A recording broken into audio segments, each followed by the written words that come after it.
Chapter 22. Big Ben. Saturday morning started with a few late April showers which stopped in time for the multicoloured strings of triangular plastic flags to be hung around the boating lake.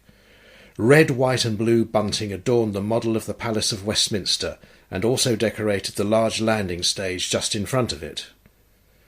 Directly opposite, on the south side of the lake near the Riverside Shopping Centre, 10 3-metre-long paddle boats waited in their moorings to carry the mayor and her party around the lake before the opening ceremony. Waterhouse Street, on the east side, was closed for the occasion and had tiered seating on the waterside pavement. These seats were filling up fast as children and adults arrived and stationed themselves all around the lake. Thousands of white helium-filled balloons were confined under a large net in the middle of the water. It was tied to a post where the boats were tethered the night before. A platform had been erected on the west side for members of the Decorum Symphony Orchestra, who were already arriving and unpacking their instruments.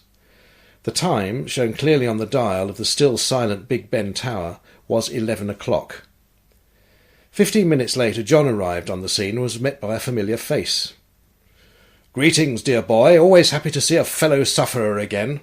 It was the toastmaster he had met in the marquee 2 weeks ago. This time he was dressed as the town crier, and had replaced his handbell with a powerful megaphone.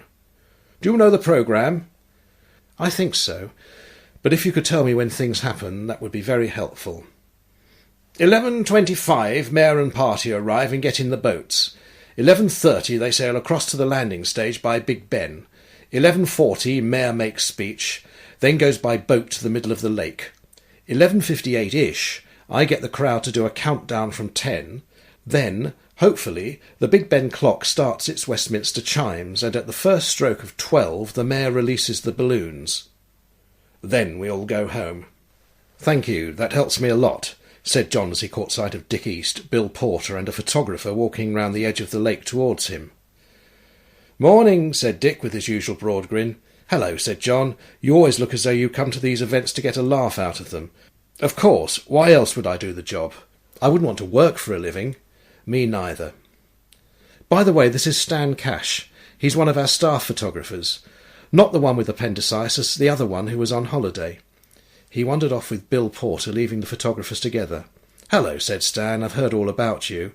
I loved your shots of the mayor with the statue. Perhaps you're a jinx. Are you going to make her boat sink or something this morning?" "I'll do my best. So yes, if we're both covering this, where do you want to be?" "Dunno, don't much care." "Well, I fancy going up to the top of the shopping centre so I can get a shot of the general scene and the procession with a long lens. And when they let the balloons go, I can get them coming towards the camera." "OK, you go up and I'll stay down. I can't stand heights anyway." "How's your colleague with appendicitis?" "Oh, he phoned in yesterday and said that it was a grumbling appendix, but he'd still be off for another 2 weeks. He looked over his shoulder and then spoke quietly. Strictly between ourselves, you understand. He's not coming back." "Is he really ill, then?" "No," he laughed. "I saw him at Watford Football Club last Saturday covering the match for one of the Nationals. He's going freelance." "Wow." "I'm just telling you because there'll be a job going soon. The money's not much, but if you were interested, you'd stand a good chance. The editor thinks you're magic, of course." He smiled. "I know you're crap, but I won't tell anyone." "Thanks for that. I'd definitely be interested." "OK, see you later." Dick East drifted back again. "I wouldn't want to tell you chaps your job or anything, but the balloons are quite important. They've all been labelled and paid for by the punters, and there's a 200 quid prize for the one that goes the furthest. Loads of kids will be holding them as well, and they are going to let them go during the boat procession." John walked across the road to the shopping centre and had a quick word with the manager of the largest department store, who agreed to let him onto the roof as long as he went with a member of his staff. From his superb vantage point he could see the whole of the lake and half a mile of the River Gade that fed it from the north. Down below him the mayor and her party were taking their time getting into the boats. About 20 Canada geese approached them like an armada and began to pester them for food. A section of the crowd began singing, "Why are we waiting?" So the orchestra began playing Handel's water music to drown their voices. John decided he had had enough time to phone Susan to find out what was happening at the demolition site. "How are you doing?" he asked. "It's all happening here, but I've got a couple of minutes. I was wondering how Ben is bearing up." "Oh, he's all right, considering. They've actually finished and carted everything away now. They didn't find the solar panels or the stove, by the way. We're just waiting till Malakoff's brother leaves the site. Ben doesn't trust him.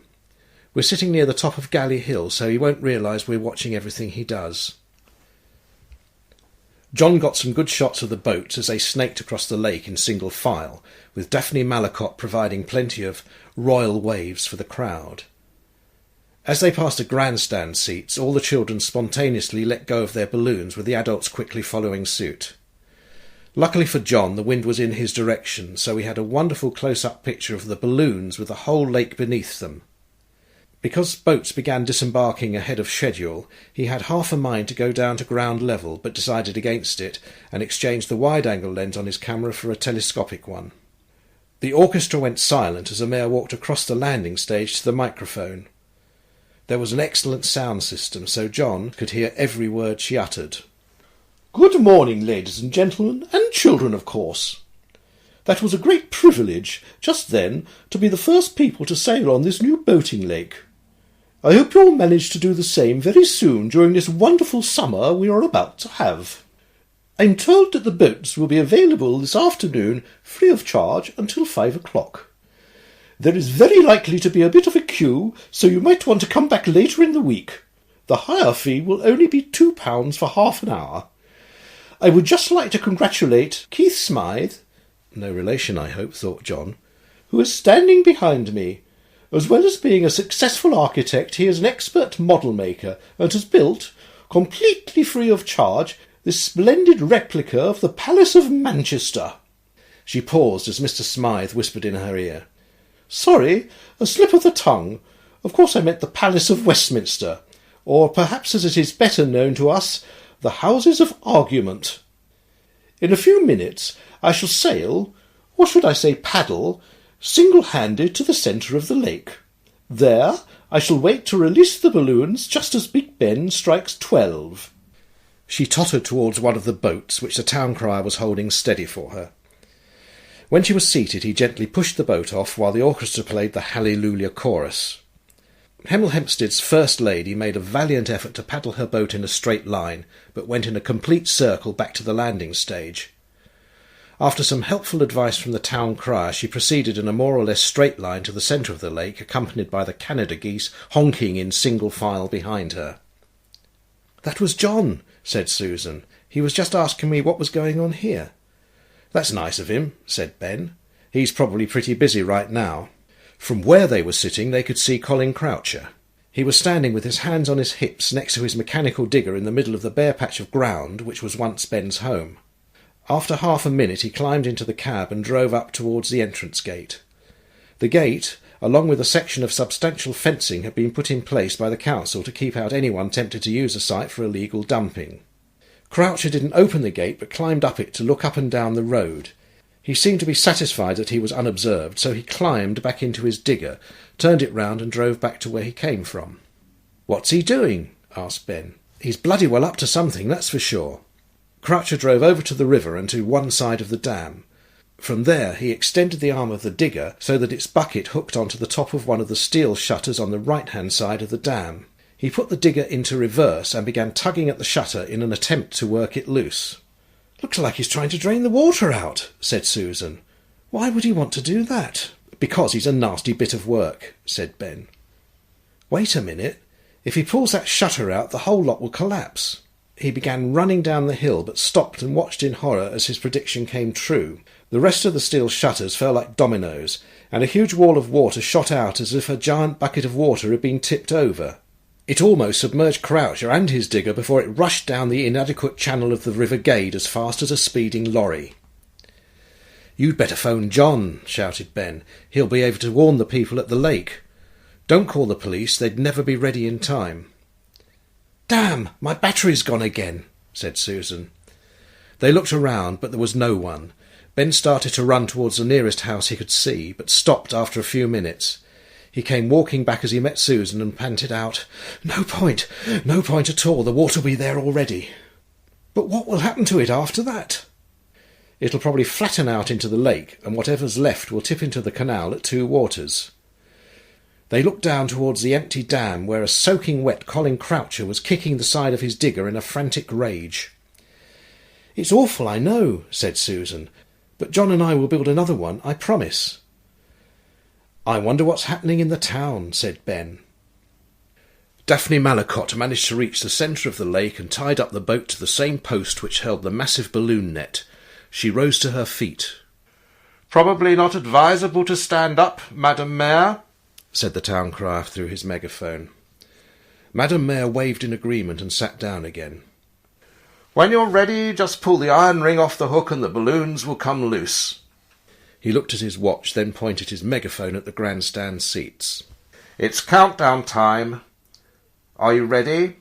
10, 9, 8, 7, 6, 5, 4, 3, 2, 1. The amplified Westminster chimes resonated from the replica Big Ben Tower. John was still on the roof of the shopping centre. He first became aware that something strange was happening when every goose, duck and seagull suddenly took off from the water. Immediately after, he noticed some feverish activity up the river from the lake. People were running to the left and right of the river, and then he saw others were leaping out of the way of the rapidly approaching wall of water. He started waving madly at the town crier and pointing at the impending danger. By some miracle he spotted John's signal, saw what was coming down the river, and began shooing the mayor's party along the landing stage towards safety. This was almost too late for some, but these, luckily, only suffered from a severe soaking. The security man next to John had the presence of mind to radio down to his colleagues, some of whom had gone outside to watch the event. They managed to move some vulnerable people away from the water's edge. Daphne Mallicott was still listening to the Westminster chimes and waiting for the first stroke of 12. She was blissfully unaware of the approaching doom, mistaking the frantic gestures from the crowd as enthusiastic waving. She leant across from the front of the boat to the iron ring. Dong! She unhooked the ring. Dong! The boat rose vertically for 2 metres. Dong! The boat fell vertically for 2 metres. Dong! Mayor Mallicott stayed where she was, suspended up in the air, buoyed up by thousands of white helium-filled balloons, still trapped in the net. Dong! Mayor Mallicott rose to the occasion, or rather rose above the occasion, as her shoes dropped from her feet into the water. Luckily, she somehow managed to keep hold of her weighty handbag, which prevented a too rapid ascent. Dong! The balloons decided that this was just the right time to escape from the net and fly heavenwards. Dong! The Earth's gravitational force decided that this was also just the right time to recall the First Lady of Hemel Hempstead to her proper place on the surface of the planet. Dong! Daphne Mallicott dropped into the water. To the accompaniment of the remaining 6 chimes, several boats were launched and raced as fast as possible towards the mare, who was now standing up to her ample waist in the water. She managed to catch her shoes as they floated by. With great difficulty and with much loss of dignity, she allowed herself to be hoisted onto one of the rescue boats which carried her back to the landing stage. The orchestra started playing soothing music, which was almost drowned by the sound of police car sirens heading north along the main road out of the town. The crowd gave the mayor a standing ovation for her gallant efforts, particularly the children, who were hysterical with glee at what they had just witnessed. It had been one of those moments, the details of which would be told and retold in the school playgrounds of Hemel Hempstead on Monday morning. It would mean utter misery for those children who were not there. As predicted by Ben Carter, the mini Tutzami flattened itself quite considerably by the time it reached the far end of the lake, and then poured itself into the Grand Union Canal. By some miracle no one was seriously injured. John compared his photographs with those taken by Stan Cash, and they both proudly showed the images to Dick Smith, who, grinning as usual, said, "We're going to have a hell of a paper again this week." John's telephone rang. It was Susan calling him from a public phone box on Galley Hill. "No, we're all fine here," he said. "No one's been hurt as far as I can tell." "No? That's incredible. Thanks for telling me. I'll see you and Ben at the Old Bell for a spot of lunch if you like. Bye." He looked at his companions. "You're not going to believe this.